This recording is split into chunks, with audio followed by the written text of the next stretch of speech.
you know, going over the basic stuff. We are not treading into all the details, but I think a refresher is always good, you know, because when time passes and you don't revise, then sometimes it's nice to have a look at it again.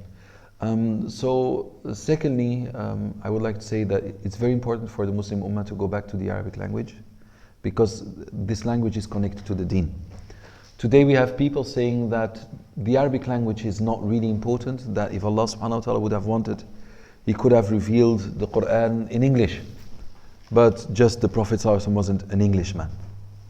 So we believe that Allah subhanahu wa ta'ala does everything for a reason. So Allah wanted Muhammad ﷺ to be an Arab, so that the Quran would be revealed in the Arabic language, because it's the only language which was strong enough to indicate what Allah subhanahu wa ta'ala wants from us, and to, you know. Anyway, so the Arabic language has always been attacked when the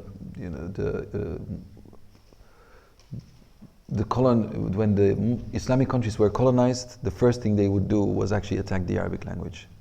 That was in Jazair, that was in Morocco, that was in Libya. In Libya it was Italian, in Egypt it was also English, in Morocco it was French, and so they would actually not allow people to talk the Arabic language. So even in Morocco today for example, a lot of their studies are still in French, and especially studies of a higher level. Now that's changing step by step, but we had these people who would resist, like Sheikh Zaghlul, for example, in the early 1900s. They would stand up for the Arabic language. They would be imprisoned because they told people to go back to the Arabic language. And so he wrote a poem which is very baligh. You know, he wrote a poem which is very baligh, which he actually said in the parliament. And so when all the people in Egypt came together, then he was imprisoned more than once. He was kidnapped more than once. He was tortured because of one reason. He wasn't even that kind of a very religious guy. He was like a person standing up for the Arabic language, and that was the very reason why he was tortured and beaten and imprisoned and so much more. So I would like you to have a look at his poem. It's from Al-Hafiz Ibrahim. Al-Hafiz Ibrahim. And it's called, it starts with Raja'tu li nafsi. So you just Google it, Raja'tu li nafsi, and then you will find his poem. The real problem is that when you hear people read this poem, they make a lot of mistakes in the Arabic language, which is a very strange thing, because it is in defense of the Arabic language, but nevertheless when they pronounce the poem, they make so many different vowing mistakes. So if you're not sure, then ask. But it's a very beautiful poem which I would also recommend you to memorize. Memorization is one of the most important instruments of the Talibul Ilm. Without memorization, you have nothing, right? We are but what we memorize when it comes down to knowledge. We know but what we memorize. So he says, رَجَعْتُ لِنَفْسِي فَاتَّهَمْتُ حَصَاتِي وَنَادَيْتُ قَوْمِي فَاحْتَسَبْتُ حَيَاتِي. It's a very beautiful poem. I'm not going to give a sharh of this poem, but I wrote a book where I give a sharh of this poem. But it's not published, like all of my books actually. I only published about 15 books, but inshallah, who knows, one day, Hasim, inshallah. So this poem is like very strong. It really tells you about how he felt, and he's actually speaking in the name of the Arabic language. In the first 2 minutes, I wanted to read this with you, so if you have it in front of you, it's good. If not, no problem. So he's saying that the Arabic language says, رَجَعْتُ لِنَفْسِي, Yani I thought about myself. So I was investigating myself. رَجَعْتُ لِنَفْسِي فَاتَّهَمْتُ حَصَاتِي. Hasat is stones. But in here, the stones are referring to words. So I accused my words. Yani he's saying this in a time where people no longer want to talk in the Arabic language. They don't want to speak in the Arabic language. So he says, رَجَعْتُ لِنَفْسِي. I thought about my situation. I investigated myself. فَاتَّهَمْتُ حَصَاتِي. So I blamed and accused my what? My stones, meaning my words. Why is she saying stones? Because the Arabic words are like stones. Every one you throw, you feel it. That's the Arabic language. نعم رجعت لنفسي فاتهمت حصاتي وناديت قومي فاحتسبت حياتي. Yani the nida here is like a call for help. He said, so I cried out to my people to help me. فاحتسبت حياتي, and the only thing I could do was expect to die. And waiting for my death, or hoping to be rewarded for my death. So she's saying that she's actually will be a martyr because she was killed by her own people, by the Arabs. And the Arabs, when I say Arabs, every Muslim who speaks Arabic is an Arab from that point of view. And every Arab who doesn't speak Arabic from that point of view is not an Arab. He will be called an Ajami.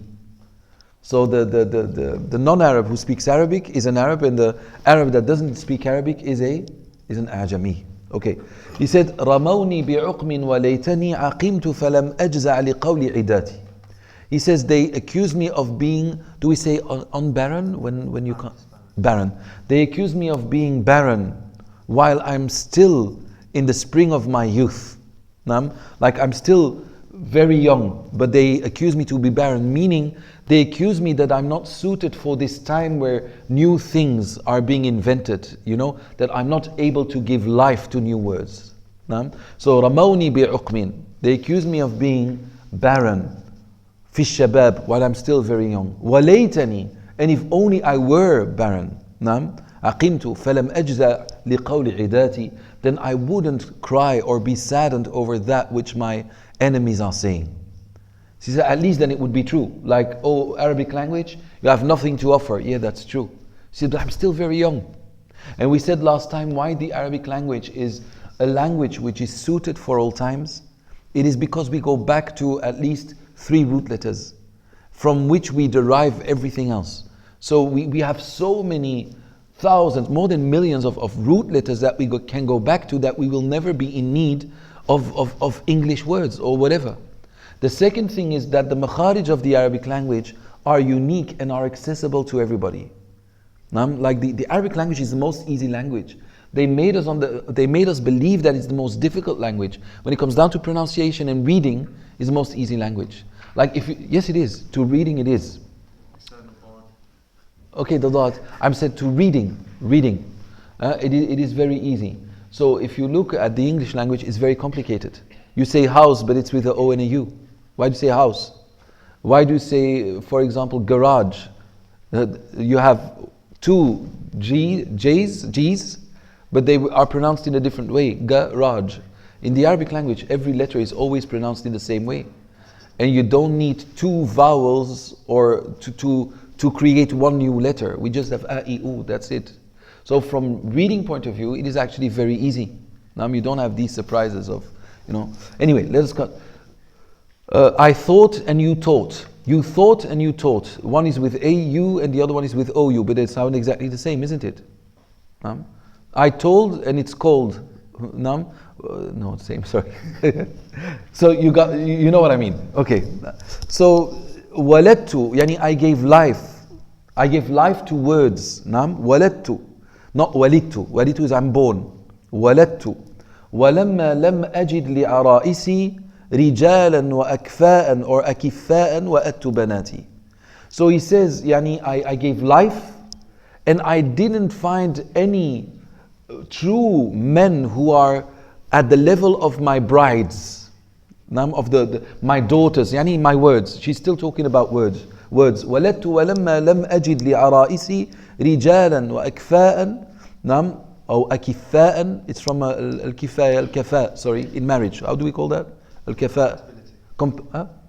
Okay, and I didn't find any men who were compatible to my brides. وَأَتُّ بَنَاتِي. I buried my daughters alive. Do you see? This is true balagha. Yeah, why we will see that there is impersonalization going on, that there is the borrowing and lending, borrowing of words going on. All of this will go later on. We will dissect this poem. This is one of the things we will do, and you will have to say which kind of kinaya, which kind of isti'ara, which kind of balagha is going on here. So, but this is one of the poems you are going to dissect, inshallah. So he's saying the language is saying, yani I gave life. To what? To words, but meaning like this is really personalization of the Arabic language. And when I didn't find for my brides, any my daughters, any men who were compatible to these words, وَأَتُّ بَنَاتِي وَإِذَا الْمَوْءُودَةُ سُئِلَتْ. So I buried my children alive, meaning they were there to be used, but nobody used them, so I buried them. Then look at this. وَسِعْتُ كِتَابَ اللَّهِ لَفْظًا وَغَايَةً. Says yani, I was vast enough, rich enough in words to encompass the book of Allah subhanahu wa ta'ala. وَسِعْتُ كِتَابَ اللَّهِ لَفْظًا وَغَايَةً. Yani enough in words and in meanings. Now because you can have a lot of words, but that doesn't mean that there are a lot of meanings. So a lot of words and meanings. لَفْظًا وَغَايَةً وَمَا ضِقْتُ عَنْ آيٍ بِهِ وَعِظَاتِي. And I didn't fall short in what? For a verse or an admonishment, yani of a idha. Do we say admonishment? Yeah. So meaning that my language was strong enough to do everything. And that's the last one I'm going to read for today. And then he says, فَكَيْفَ أَضِيقُ الْيَوْمَ عَنْ وَصْفِ آلَةٍ. Yani this being the case, that I was vast enough, strong enough to encompass the meanings and the goals of the book of Allah, why would I have to fall short today and not be sufficiently rich to describe an instrument, a table, a banana, whatever, a roof, a house, a plane? Yani, so the Arabic language is astonished. If I was strong enough for the book of Allah subhanahu wa ta'ala, Allahu Akbar, if I was strong enough for the book of Allah Jalla wa Ala, why would I be too weak today? And then وَتَنْسِيقِ أَسْمَاءٍ لِمُخْتَرَعَاتِ, and to come with names to give to new inventions. So that is the beginning of the poem. Next time we will read another part as well. So I'm not translating, you know that? I'm not an English translator, as you have heard. You know, my English is not strong, but anyway. So in very brief, this poem, read it, breathe it. This was one of the poems we had to memorize at the Jamia of Zarqa. When I was at the Zarqa University, there was a doctora, she was called Doctora Zainab. She was strong in Arabic. So yes, anyway, we had to memorize this and then dissect it during the exams. The majority of the Arab students had 4-3%. 40 or 30, yani 40-30%, and that was it. I didn't have a lot back then because my Arabic wasn't that strong, because I had been Muslim for 5 years or something, so I think I had 76 or I don't know. But inshallah today we all have 100, inshallah. Say Ameen. Excuse me? 120. If that's possible, عقلا. I don't know. الكلام على الخبر. قال المؤلفون رحمهم الله ونفعنا الله وإياكم بعلمه آمين. So the last thing we spoke about was al-insha, isn't it? So now we also spoke about the 2 arkan of al-jumla. Who remembers? What were the arkan of a jumla? أركان الجملة محكوم and محكوم عليه, and it can also be a musnad and a musnad ilayhi. Without this we don't have a jumla. Then we said that usually the mansubat are what? Are fadla. Nam, like the جاء محمد راكبا. Nam, تصبب علي عرقا. So saying this, yani, usually the mansubat, they are a fadla, they are not of umdatul kalam, because yustaghna anha, yani one can do without. Not always, but very often. Like, anyway, you understood. So now al-kalamu ala al-khabar. What was the difference between khabar and the insha? The khabar is, yeah, it's subjected, do we say it like that? To truth or falsehood. No?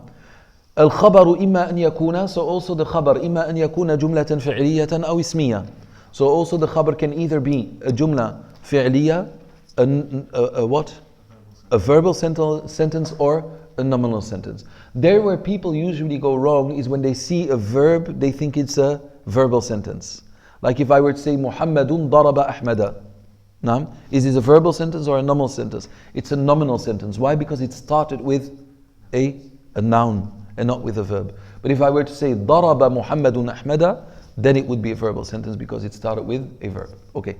فالأولى موضوعة, يعني he says in the جملة الفعلية موضوعة لإفادة الحدوث في زمن مخصوص مع الاختصار، وقد تفيد الاستمرار التجددي بالقرائن إذا كان الفعل مضارعا. And we already explained this when we spoke about the insha or not? Did we? No, it did. Okay.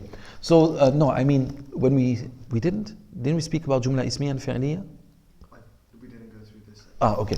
So the Jumla al-Fi'liya, the reason for it, or the reason why you use the Jumla al-Fi'liya, is to say that something is taking place or happening in a certain time.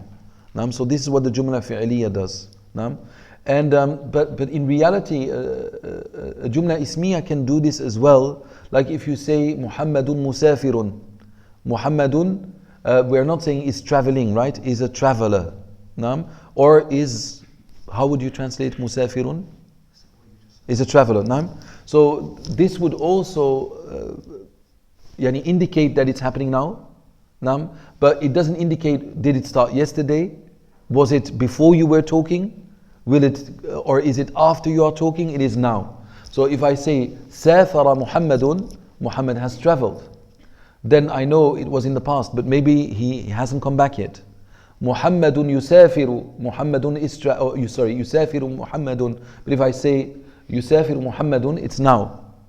Or yusafir can also mean mustaqbal. Now, even if there is nothing added to it, it can mean that. Say yusafiru Muhammadun, fayuqal mata, and you say when. So it can be the present tense, and it can be the what? The future. But we don't really have a future in the Arabic language. There's no different thing but to add something to it, like sayusafiru, sayadhabu, sawfa yadhabu, and so forth. So now he's saying that the Jumla al-Fi'liya gets rid of all of this and makes it easy for you to describe when something is happening. Now, was it the past, is it the present, or will it be in the future? He said, وَقَدْ تُفِيدُ الْإِسْتِمْرَارَ التَّجَدُّدِي. Yani it can also show that something is going on, but that it keeps on happening. So that's also al-fi'l, like al-fi'l al-madi. If you have the fi'l al-madi, when it comes down to Allah subhanahu wa ta'ala, then when we speak about the past, Allah was this and was that, you cannot translate it as was. You need to translate it as has always been and will always be. كَانَ اللَّهُ غَفُورًا رَحِيمًا. We don't say Allah was غَفُورٌ rahim, because Allah subhanahu wa ta'ala is not subjected to past and present and future. So we say Allah always was and will always be. He is. So you say وَكَانَ, He always was. Is that clear? So وَقَدْ تُفِيدُ الْإِسْتِمْرَارَ التَّجَدُّدِي بِالْقَرَائِنِ. Like Allah subhanahu wa ta'ala says أَفْلَحَ. أَفْلَحَ is the past tense, isn't it? But now when we say قَدْ أَفْلَحَ الْمُؤْمِنُونَ, what is going on? How will we translate قَدْ أَفْلَحَ الْمُؤْمِنُونَ? Indeed the believers are successful. Indeed the believers are successful. Because when the qad comes in front of the past tense, it can indicate more than one thing. It can indicate a tahqiq, and it can indicate a taqrib. So we have a tahqiq and a taqrib. So when you say قَدْ طَلَعَتِ الشَّمْسُ, قَدْ طَلَعَتِ الشَّمْسُ, it can either be the sun is about to rise, or the sun has risen. It just happened. And some say that this is one of the reasons why the Ahnaf, when you say قَدْ قَامَتِ الصَّلَاةِ قَدْ قَامَتِ الصَّلَاةِ, with the second قَدْ قَامَتِ الصَّلَاةِ, they raise their hands. Because the first قَدْ قَامَتِ الصَّلَاةِ is لِلتَّقْرِيب, is to say salah is about to happen. And the second is salah has happened. And so they observe even the grammar in the iqamah, and they're the only ones to do this. You see, they observe the grammar, and they say it can't be twice just لِتَأْكِيد, because, yeah? Is that the idea that repetition has a purpose? Yes, because repetition needs to have a purpose. And when there is repetition and one can find a new meaning to the same sentence, then this in grammar gets priority. So قَدْ قَامَتِ الصَّلَاةِ, prayer is about to be established. قَدْ قَامَتِ الصَّلَاةِ, Allahu Akbar, prayer has been established. You see? So this is especially when you go to Turkish mosques, this is what they do there. I don't know in Pakistani mosques if they do this as well. No, the Turks do this, and this is their explanation. It's pure grammar, So, mashallah. Did you understand what I mean? So when qad comes in front of the past tense, it can either make it like something which is going on now, or something which has already happened but not that long ago. So قَدْ أَفْلَحَ الْمُؤْمِنُونَ is لِتَأْكِيد here. It is to establish the fact that they have already في علم الله, they have already, according to Allah's knowledge, been successful, and they will be successful. Okay? They're about to be successful. Okay? So فالأولى موضوعة لإفادة الحدوث في زمن مخصوص مع الاختصار وقد تفيد الاستمرار التجددية. Yes. الحدوث يعني الحدث هو الشيء الواقع الذي يقع something that's temporary. that happens. That happened Yeah, yeah. الحدوث في زمن something because you stopped لإفادة الحدوث. No, it is to make know that something is happening in a specific time. So الحدوث الحدث is something one does. نعم. It's not like الحدوث in العقيدة, for example. نعم. الحدث in العقيدة or الحدث in الفقه or الحدث in بلاغة are three different things. نعم. بالقرائن إذا كان الفعل مضارعا كقول أو كلما وردت عكاظ قبيلة بعثوا إلي عريفهم يتوسم. What does this mean? Remember I told you to look it up? You did? Who did as well? Sheikhna? Who else? Two is good. We're with 1, 2, 3, 4, 5, 6, 7, 8, 9, 10, 11, 12. 2 out of 12. How many? That's good. 1/6. That's 1/6. 1/6. That's good. MashaAllah. Yes. You want Asim? Every time a tribe comes to the festival of Okaz, they send their leader towards me so that he can scrutinize me. Scrutinize? They can look like he can learn things about me and investigate. Okay. Yes. Okay. So what is the true meaning of scrutinize? Scrutinize. It's like Yeah, yatawassama I understand, but scrutinize. to really examine something. To examine something. In Okay. detail. Okay, التوسم in reality was an art. It has a name in English. It's called الفراسة, and Imam Al-Razi has written a book about it. I don't know how to say it in the English language, but also MI5, CIA, they use these things. It's the way that someone looks and his physiology and so forth, what that's really telling about the person. And that's al-wisam, al-wasm. So yatawassamu means looking at me, and by looking at me, knowing what I'm about to do and for what I stand. So that's in very brief what it means. So, and this is what the Prophet ﷺ said, like in the Muslim of Imam Ahmad, يعني اتقوا فراسة المؤمن فإنه ينظر بنور الله. يعني watch out for the firasa of the mu'min, because he looks through the light of Allah, or with the light of Allah subhanahu wa ta'ala. It's no science. It's a science. It's a science. I said art, but it's a science. So Imam Al-Razi, he wrote a book. It's Firasa. Imam Al-Razi al-Mufassir. He wrote a book about this. Very nice. But they put these strange pictures with it. That's what the Arabs very often like to do, and all of a sudden the book becomes like, a funny book. But anyway, it's a. So people learn. Yes, Allah Subhanahu wa Taala, doesn't He say in Surah Yusuf? Doesn't He speak about mutawassimin? And the mutawassimin are those who have knowledge of the of that. No. You know, like the hadith of Zayd bin Khalid and that man who saw their feet and he knew them. Yes. Is that part of this as well? That would be part of it, but it's usually referring to knowing someone's character more than someone's lineage. Oh, okay. No. So, and this is also what Ibn al-Qayyim rahimahullah refers to, and Imam Ibn Hazm refers to it as well, that by looking at someone's face, you see, they say, features that resemble the features of animals. So they say this one looks more like a camel, that one more like a mouse, that one. And they say that this is the meaning of ثُمَّ رَدَدْنَاهُ أَسْفَلَ سَافِلِينَ. Then we brought him down lower than low. إِلَّا الَّذِينَ آمَنُوا وَعَمِلُوا الصَّالِحَاتِ. And then in harmony with your iman, your amal salih, your face will give light and you will be further away from animal traits. No. Ibn al-Qayyim, Ibn Hazm, rahimahullah, have mentioned this. And Ibn al-Qayyim spoke a lot about it in Miftah Dar al-Sa'ada, I think in the second volume, with Tahqiq of al-Halabi. It's a very nice book, by the way. In Aqidah, you know that you have to watch out. No. So this sort of thought about it says, we can show you that they were lying from the marks on their faces. Allah subhanahu wa ta'ala mentions this in Surah Muhammad as well. وَلَا تَعْرِفَنَّهُمْ فِي لَحْنِ الْقَوْلِ, that one. Something about the people who give excuses for not joining the expedition, and they're lying when they come and make excuses. Okay, let me think about that one. But Allah subhanahu wa ta'ala also refers to that. About psychology. You can see how that's Subhanallah, the case, but yes. But this knowledge has a name, it's a science. I will get back to you with the exact name, inshallah. Okay, وَالثَّانِيَ مَوْضُوعًا. Okay, so what is he saying here? Why is he mentioning this between brackets proof? Why all of a sudden the shi'r here? قد تفيد الاستمرار التجدد بالقرائن. Voila, because it can show that something is an ongoing thing. Is that what you mean? Where's the ongoing thing there? Every time they أو كلما. Okay. والثانية موضوعة لمجرد ثبوت للمسند إليه نحو الشمس مضيئة. يعني in the nominal sentence, the reason behind it is just because we want to attribute something to something. We want to establish the fact that something is attributed to something. Muhammadun qa'imun.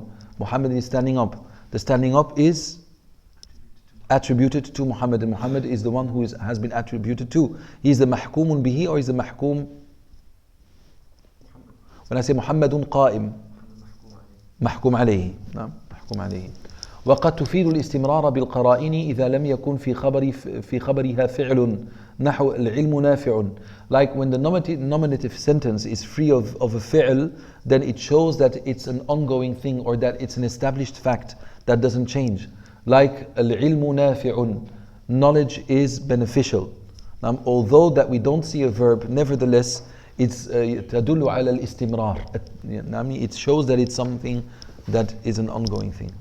It says استمرار بالقرائن. What would قرينة be? وقد تفيد الاستمرار بالقرائن. يعني بالقرائن is that here is a قرينة عقلية. يعني you see, and because when there is no fi'l, you wouldn't know that there is istimrar. But العلم was always نافع. It's known بالعقل والتجربة. So this might be a qarina, if you understand what I mean. Or the qarina can also be al-mushahada, seeing something. Muhammadun qa'imun. So as long as he's qa'im, it's a qarina that it's no. Okay, let's continue. والأصل في الخبر أن يلقى لإفادة المخاطب الحكم الذي تضمنته الجملة كما في قولنا حضر الأمير. Yani, and the khabar usually, yani we share the khabar because we want to be of benefit for the one who is being spoken to, the mukhatab. Now, benefit doesn't mean saying something he didn't know. So it is not a condition for the khabar to be unknown to be called a khabar. So even if I were to say Allahu Wahid, it's a khabar which you knew already, but it is beneficial. Even if I say Al-mataru yanzilu min as-sama', then the rain is coming down from the skies, even though you're under the rain, you see it, it's still called a khabar.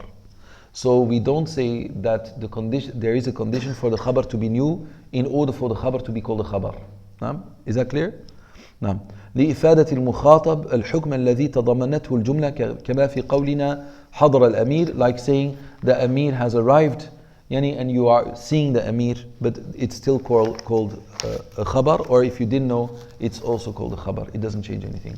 أو لإفادة أن المتكلم عالم به. Or the khabar is either to establish or to be of benefit for the other one, or to tell people that you what? That you know something. Like أنت حضرت أمس, like yesterday you were there. I mean, it's not really a fa'idah, is it? So the fa'idah is not of telling the person to let him know something, it is rather to let him know that you know. So that's the qasd of your khabar. So there's difference, isn't it? The first one is to let somebody know something, and the second one is letting somebody know that you know. Okay, that's the difference between. They are both called the same. So he says, أنت حضرت أمس ويسمى الحكم فائدة الخبر. And the hukum, we call that the fa'ida of the khabar, the benefit of the khabar. So where's the hukum here? أنت حضرت أمس. The fa'ida is. Don't look in the words. No, but it's to let the person know that. Yes. That's the فائدة الخبر is إما إفادة المخاطب أو إما إعلام المخاطب بأنك تعلم. So the hukum is either one being of benefit to the person listening to you, or it is what? You letting him know that you know. That's it. Okay. We call that fa'idat al-khabar. It's actually the reason behind you telling something. وكون المتكلم عالما به لازم الفائدة. And then we continue. أضرب الخبر. Read please, Asim. وقد يلقى الخبر لأغراض أخرى. From that. No, I have حيث كان قصد المخبر. Maybe it's once again in my book, maybe, no? You got it. So حيث كان قصد المخبر بخبره إفادة المخاطب ينبغي أن يقتصر من الكلام على قدر الحاجة. That one. From okay. Okay, so I think that comes later in our book. Really? Yeah, I found it. It's on. We have the whole, all the agrar, the 6 agrar, and then we have Adrubul Khabar. So okay. Read then. From حيث كان. So you have a ثالث إنكاريا and this and that. We have first وقد يلقى الخبر لأغراض أخرى كالاسترحام في قول موسى عليه السلام. Okay, read that one then. Then I don't have it here, but it's okay. Yes. وقد يلقى الخبر لأغراض أخرى. So there are different reasons why one can come with a khabar. So one is كالاسترحام. نعم. في قول موسى عليه السلام ربي إني لما أنزلت إلي من خير فقير. ربي إني لما أنزلت إلي من خير فقير. So this is a khabar, right? And we already said a khabar is to let something know or to let somebody know that you know. But in reality here it is begging for rahmah. Oh Allah, you are saying, I am in need of the good you send down upon me, or whatever you want to translate it like. But like in reality it's a dua, even though it's in the form of a khabar. Now, but some would place dua and istirham on the different sections. So that's the first one. It's a khabar, but in reality it's al istirham. Yani asking for rahmah. Second one? وإظهار الضعف في قول زكريا عليه السلام ربي إني وهن العظم مني. Naam, so here the khabar is to show that one is da'if. Because when we do a khabar with Allah subhanahu wa ta'ala, then it can't be of the first two rulings. It is not to let him know because he knows. And if it is to let him know that you know, well, he knows as well. Naam, so when we tell something to Allah Jalla wa Ala, it is never with the intention to let him know. And this is sometimes what we do. Ya Rabbi, don't you see that I'm so weak and I'm so in need of you? What are you doing? Naam, so never, like Ibn Ajib rahimahullah in his explanation of Al-Hikam al-Ata'iyya, Iqad al-Himam, yani he said, never make dua while you have the feeling that you need to let Allah know something. Because that would be wrong. So this is idharul da'f. This is to show da'f. And idharul da'f and showing your weakness in front of Allah Jalla wa Ala is ibadah. Because by this you are showing that you believe that He's the strong one. Okay? So what was the verse? ربي إني وهن العظم مني. Naam, meaning that his bones became weak. Naam. And now they say that when they scan the bones they can see the age of someone because there are some cracks coming in the bones and so much more. So this is one of the scientific proofs in the Quran. وَهَنَ الْعَظْمُ. How did he know that the azm was even, changing on the inside? No. 3. وإظهار التحسر في قول امرأة عمران ربي إني وضعتها أنثى والله أعلم. التحسر is that someone regrets something. نعم. And this is التحسر. And ربي إني وضعتها أنثى. And he's referring to the verse where the mother of Maryam, the wife of Imran, and he gave birth to a girl. And she said, Rabbi inni wada'tuha untha. Oh Allah, I have given life to a girl.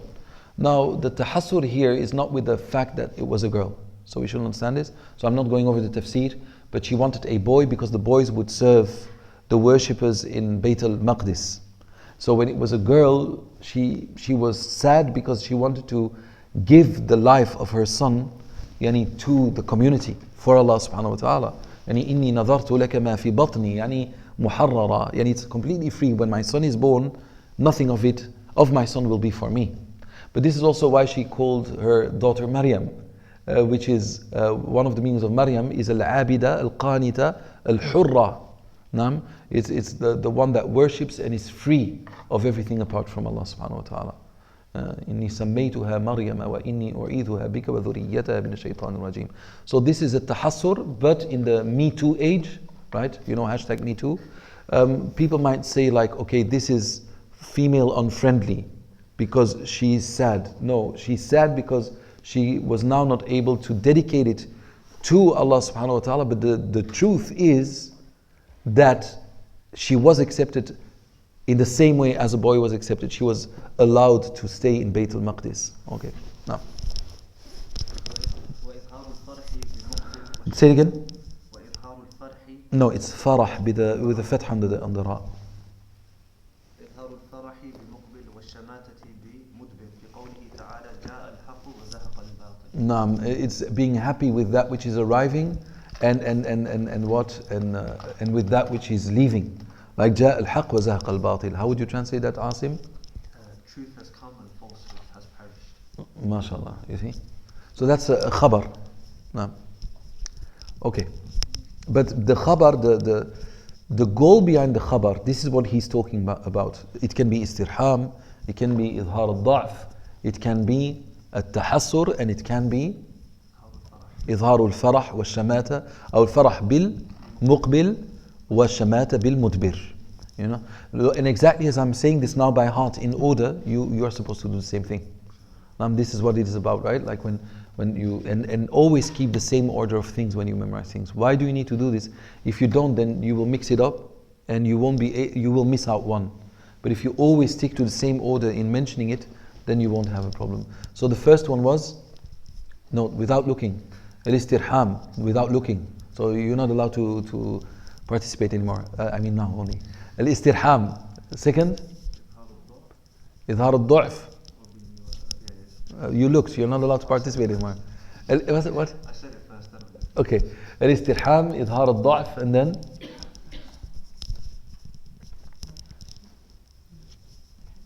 tahassur, we agree? Tahassur. 4. Al-farah, are we already at farah? Allahu Akbar. Al-farahu bil-muqbil wa-shamatati bil-mudbir. Okay. Continue. إظهار السرور في قولك أخذت جائزة التقدم لمن يعلم ذلك. Naam. Subhanallah. And also that you say something, naam, and what was it? وإظهار السرور في Idhar surur. Yani expressing your happiness with something. Like you come and you say, and like you have your ijazah in the names of Allah, isn't it? I don't know if it's أخذت or أخذت. Should be akhadta. So for example, you would come to me, I said, MashaAllah, you have an ijazah. It's a khabar. Naam, I didn't teach him something new, but it is idhar surur. Okay, so al-khabar can be li-idhar surur. Why is this important? Well, it's all very obvious, because now when you're going to look at the khabar, even in the Quran, you need to look at what the goal behind the khabar is. Because the khabar yulqa li ahdafin. And the khabar is shared because of certain goals. And this will help you to understand the Quran in a different way. So what is the goal behind the khabar? And then you will do a new istinbat tafsiri. You will deduct or a new tafsir from these verses in harmony with the reason behind the khabar. No? Okay. والتوبيخ في قولك للعاثر الشمس طالعة. So what does that mean? It means to rebuke somebody, like when somebody slips and you say to them the sun is shining, meaning that you should have seen where you were going. Right? Yes. Very good. MashaAllah. Nice. Continue. أضرب الخبر أضرب. نعم.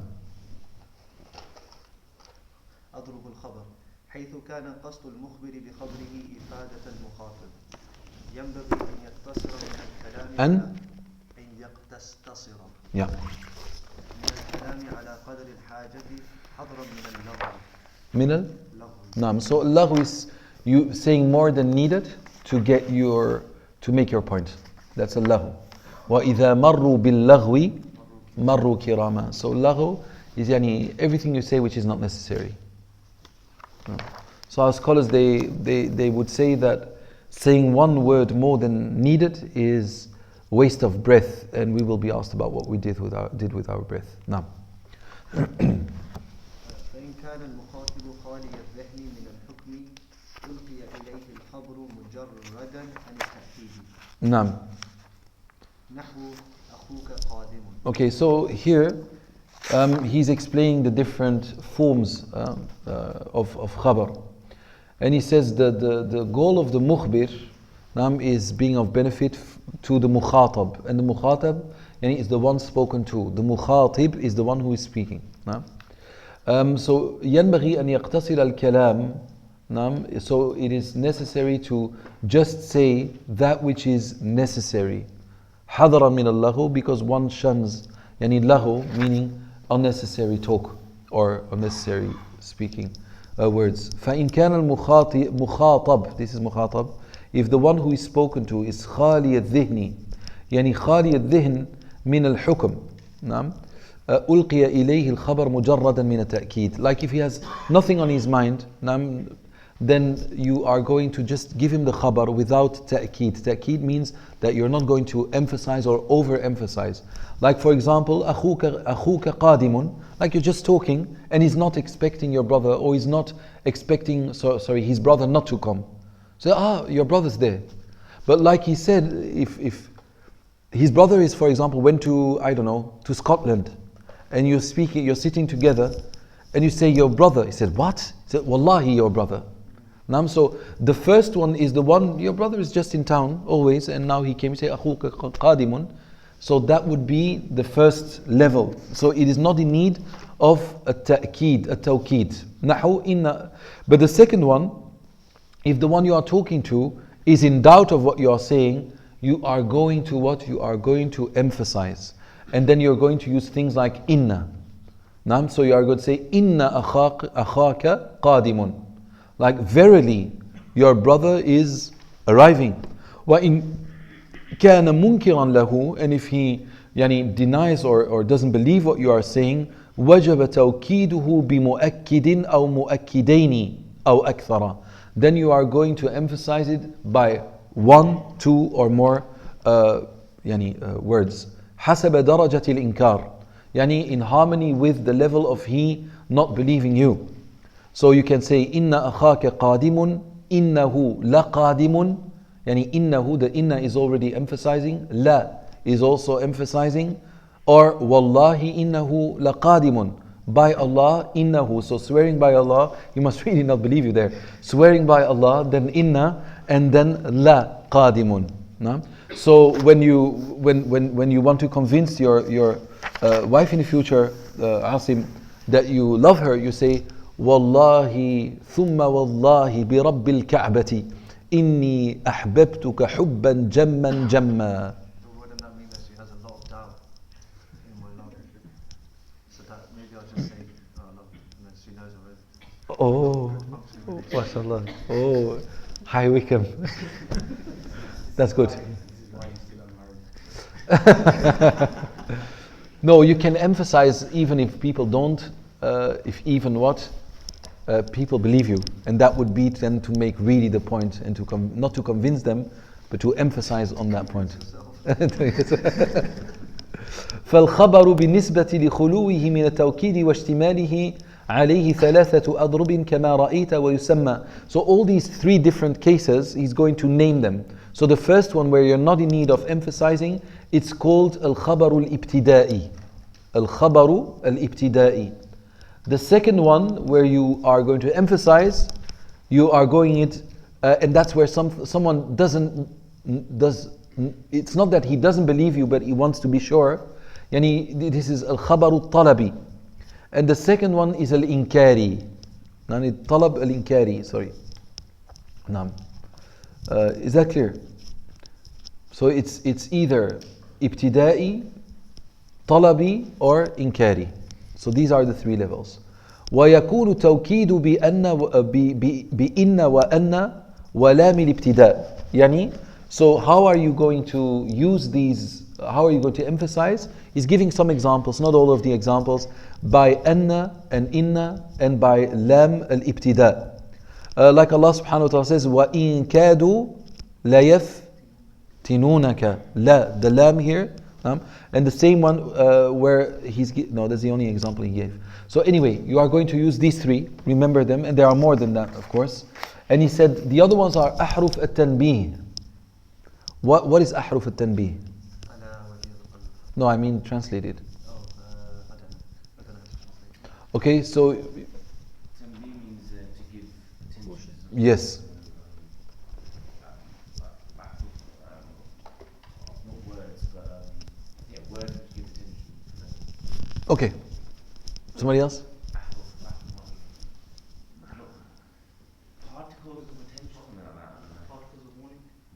class, particles of warning. Okay, good.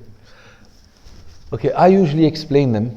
I never translate them because I am in need of the English language. Can you imagine?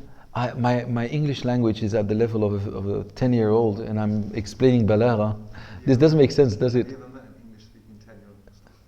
Yes. Your English is much less. No, last I passed the grammar school and they were like really, They're not 10. then they just look very young. But the grammar schools are the top 2%. No, sometimes I see them walk and I hear them talk and it's like, mashallah, tabarakallah. No, but anyway, I need to work on my English, so I'm sorry. But I don't translate them. Even in Dutch, I don't translate these terms, but it's nice to have that. If you have these terms, share them with us. So particles of warning. Okay, so they are the particles of warning. نعم. وأحرف التنبيه والقسم. نعم. So in here, وأحرف التنبيه is like the hamza, the ala. It's like ya. And all the other ones like لا أقسم بيوم القيامة. It's لتنبيه, like it doesn't mean I am not swearing by يوم القيامة. So they would call this one of the particles of tanbih. That's one example. Then he says فلا أقسم بربي المشرق والمغرب إنا لقادرون. And then ألا يظن أولئك يظن أولئك. So this is also to emphasize ألا. So aren't they, but in reality this is also for a tanbih. Is that clear? Okay. So وأحرف التنبيه والقسم. The qasam always. We have three kinds of qasam. We have بالواو والباء والتاء. The waw can be used for a qasam billahi wa bighayrihi. So the waw can be used wallahi. Can be used to swear by Allah, but also to swear by others apart from Allah subhanahu wa ta'ala. Like wattini, washamsi, wadduha, and so forth. So you see, this is one. And then the ba is only, the ta, tallahi, is only to swear by Allah. So you're not going to say tattini, tarabbil ka'ba, and it's only used for the lafdul jalala. So they say tallahi. Some say also for Rahman, tar-Rahman. It's only used for Allah. And the ba is what? Used for Allah alone, but by all His names. Billahi, bir-Rahmani, bi-Rabbil Ka'ba, and so forth. Now, the qasam is a form of worship. This is why the Prophet ﷺ said, لا تحلفوا بآبائكم من كان حالفا فليحلف بالله. And he also said, من حلف بغير الله فقد كفر أو أشرك. He said, sallallahu alayhi wa sallam, he who swears by others apart from Allah subhanahu wa ta'ala, and he has committed kufr or shirk. But this is only when the qasam is lil ibadah. So when youngsters say, I swear on the grave of my mother, it's not a good thing to do, but they didn't become mushrik nor kafir. Why? Because the qasam here is not to worship them. It's not a form of worship. It is makruh, it's not good to do. Some would even say it's haram. حرام التلفظ به. Saying it is haram because it يشبه الكفر والشرك. It has a form of kufr and shirk, even though it's not. But then we see for example Ibn Abidin rahimahullah in his Hashiyah, we see that he says that in court one is allowed to swear by others than Allah subhanahu wa ta'ala, and this wouldn't be swearing because of worship. This would be swearing to establish how would you say it? A fact or a formality more than it is a worship. And he says why? Because people today, they don't fear Allah subhanahu wa ta'ala. They are more frightened to swear falsely by their mothers than to swear falsely by the Quran. So this is why, because of darura, he allowed this to be done in court, as long as it is not worship. Swearing it up on the Quran. Yes. When you have to. Yes. It all depends what you mean. The Quran, usually they will say the Mus'haf, they won't say the Quran. But if you swear the Quran, there's no problem. Because the Quran is what? Is the word of Allah Jalla wa'ala. The Mus'haf is in reality that which the human being has created. Because Mus'haf is referring to the cover and the pages. It's the muhdath, right? And the Quran isn't. But they say, if you say the Mus'haf and you mean the words of Allah subhanahu wa ta'ala, Yani it's like a balagha thing, right? Like you mention this, but you actually mean what it contains, then there's no problem either. Then you can swear by the Mus'haf. What they say that you shouldn't be swearing by is 60 hizb. This is what they do in Morocco. I swear by the 60 hizb of the Quran, or by the 30 juz. Why? Because that taqseem is man-made.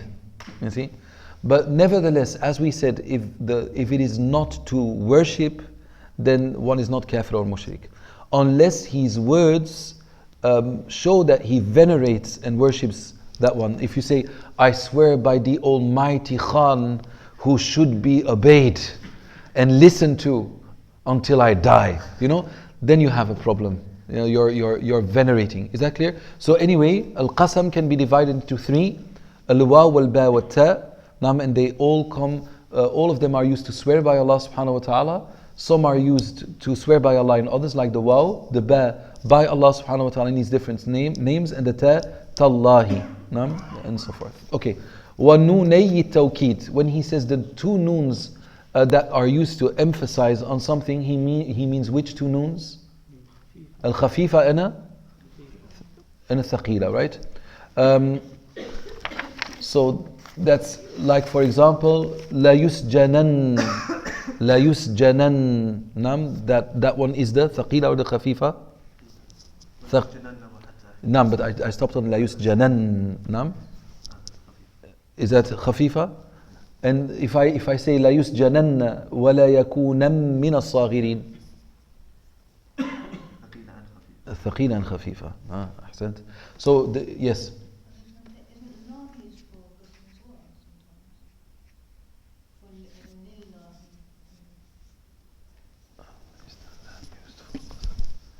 Maybe you read something. Share. I remember in Doris when going over particles of preposition, and li was used for. Yeah, but that would be used not in its proper way, but they could use it like lillahi la af'alan. Nam lillahi, for Allah I will do it. But it can be then understood as a qasam, but it's not a real qasam, and this is why the fuqaha will then differ. If you swear in this way, if it's considered to be something which needs to be followed up by an expiation if you were not to do it, because the outward form is a qasam, but the context is showing that you are doing a qasam, so this is why they differ.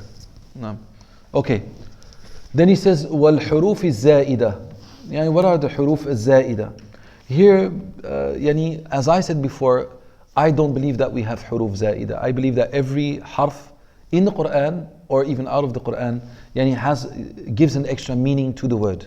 That's what I believe. I don't believe that you add something, it doesn't do anything. So, but anyway, the huruf al-za'ida. Say? No, just an example. Yes, give an example. Some would say laysa kamithlihi shay. Naam. Maybe there's za'ida. Or the mithlihi is one of them. No. That is one thing that I know, yes. Yes. There's a SubhanAllah, if you are going to look, then here we can say that the kaf, we can say that it comes with 5 more different meanings to the sentence, like Sheikh Saeed al-Fuda and others have mentioned as well. So it's definitely strong. I'm not saying it is. No, I know. Yeah. No, we're just talking. Anyway, so wal-huruf is za'ida, wat-takrir, yani repeating something, like saying something twice is to emphasize on something. Nam, say. فبأي آلاء ربكما تكذبان فبأي آلاء ربكما تكذبان in سورة المرسلات and in سورة القمر. No. So you see, we see this quite often in the Quran. That Allah subhanahu wa ta'ala, Allahi. You see that it's repeated as well. So anyway, وَالتَّكْرِيرُ وَقَدْ. And qad, as I said, it can be used for the tahqiq and the taqrib, but it can also be used for takthir wa taqleel. Qad in front of a verb, the present tense can show that something is happening a lot or not happening a lot, and before the past tense it is either it has happened or it will soon happen. Like if I were to say قَدْ يَصْدُقُ الْكَذُوبُ, قَدْ يَصْدُقُ الْكَذُوبُ, the liar might speak the truth, well, that will not happen a lot. قَدْ يَنْجَحُ الْعَاقِلُ, yani someone with an intellect might succeed, yani that will very often happen. So it all depends. So in front of the fi'l mudari', it can show that it happens a lot or not a lot, and then in front of the fi'l al-madi, it can show that it is either about to happen or it has already happened. وَأَمَّا الشَّرْطِيَّةِ يعني the أَمَّا الشَّرْطِيَّةِ like فَأَمَّا الْيَتِيمِ فَلَا تَقْهَرْ. Allah subhanahu wa ta'ala could have said, no, not could have said. In the Arabic language, we could have said, الْيَتِيمُ لَا تَقْهَرُ. But here's فَأَمَّا الْيَتِيمِ, and as far as the yatim is concerned, فَلَا تَقْهَرْ. You see? So this is also very important, is the amma. Okay, so these were all different ways to what? To emphasize on something. So you need to know them. It's very easy. The reason why I'm going very quickly over this is because when we get to what al-kinaya and al-isti'ara and the different forms, then we are going to really have a lot of exercises. This is just introduction. It's not need of really explanation. So for those who have seen this already, don't get discouraged. When we get to the depths of al-balagha, inshallah, it will be very interesting. So, al-kalamu ala al-insha. al-kalamu ala al-insha. Insha إما طلبي أو غير طلبي فالطلبي ما يستدعي مطلوبا غير حاصل وقت الطلب وغير الطلبي ما ليس كذلك والأول يكون بخمسة أشياء الأمر والنهي والاستفهام والتمني والنداء. So الإنشاء, what was again, the sisters, what was الإنشاء again? Difference between خبر and إنشاء? Excuse me? Okay, but it's insha subjected to lie or not? And truth? No. Khabar? Yes. Okay. So he says the insha can either be talabi or غير talabi. And then he says the talabi ما يستدعي مطلوبا غير حاصل وقت الطلب وغير الطلب ما ليس كذلك. Translate that, Asim. The talabi is that which you seek, the thing that you are seeking, that you haven't managed to get at the time of your seeking. Yes, that's good. It's nice. Very literal translation. That's okay. And the غير طلبي is that which is not as such. No. والأول. So now to understand it, it's the إنشاء الطلبي takes 5 forms. No? 5 forms, and it's all about something which hasn't happened yet, and you would like it to happen or not to happen. That's the talabi. It's like you are asking for something which has not happened. Okay? So here he says the first one is al-amr. And in the amr, you don't command somebody to do something which he is already doing. That would be foolishness. If I would say, Asim, sit, write. You would say, but I am sitting, I am writing. I said, sit and write.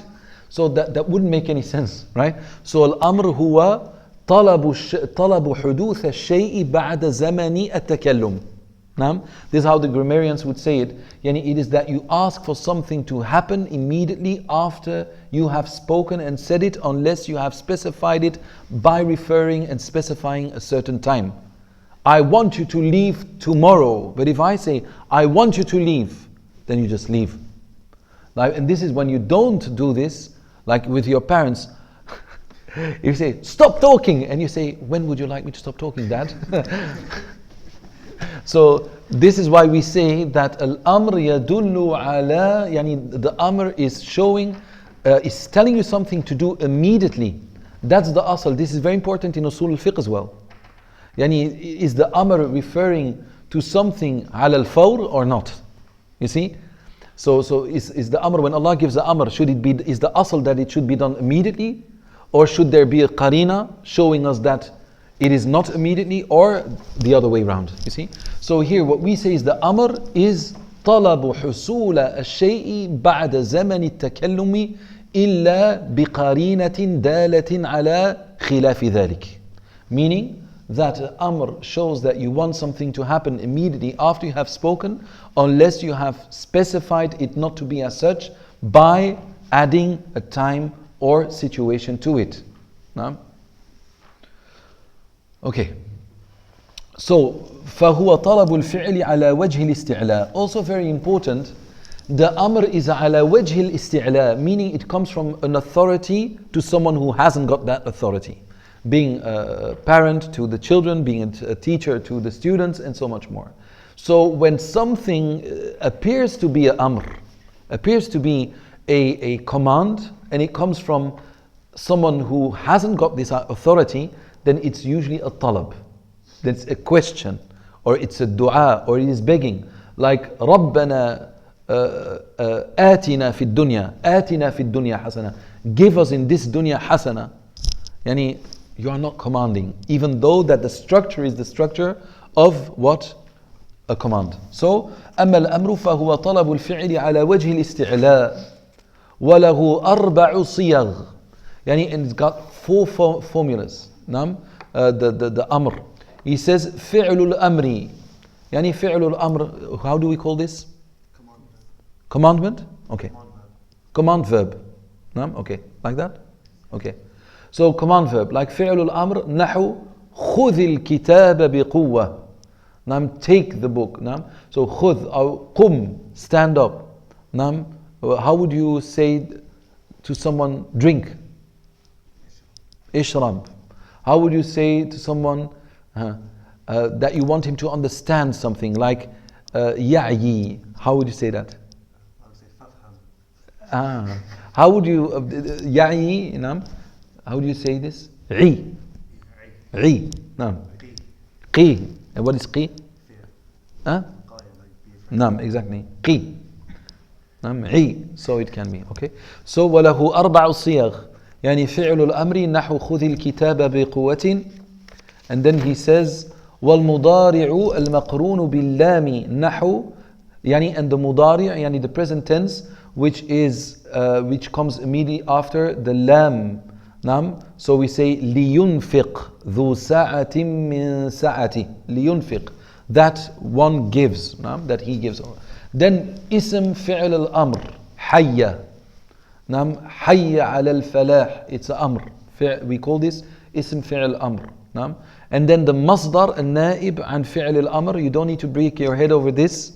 It is like سعيا في الخير. Like فإذا لقيتم الذين كفروا فضرب الرقاب. ضرب الرقاب. يعني this is a masdar النائب عن الفعل. Don't break your head over this one. You just need to know the names for the moment, because this we will see in grammar. So he's just mentioning these things, which is not important for the moment. Okay. He says, and that's for next week, وقد تخرج صيغ الأمر عن معناها الأصلي إلى معان أخرى تفهم من سياق الكلام وقرائن الأحوال. He says, and also the sentence, when it's in the form of a command, it can actually also refer or not stand for a command. It can mean something else according to the different situations where it is in. Like the dua, for example, when you say, Ya Rabbi i'tini, oh Allah, give me. Yani you're not commanding Allah, but it has so many different things. Wallahu subhanahu wa ta'ala a'lam wa sallallahu alayhi wa sallam ala sayyidina Muhammad wa ala alihi wa sahbihi ajma'in wa akhiru da'wan alhamdulillahi rabbil alameen. We have a 5 minutes break and then we carry on, inshallah. Yes. Also here, right? We have no class, huh? Yeah. So next week we have no class.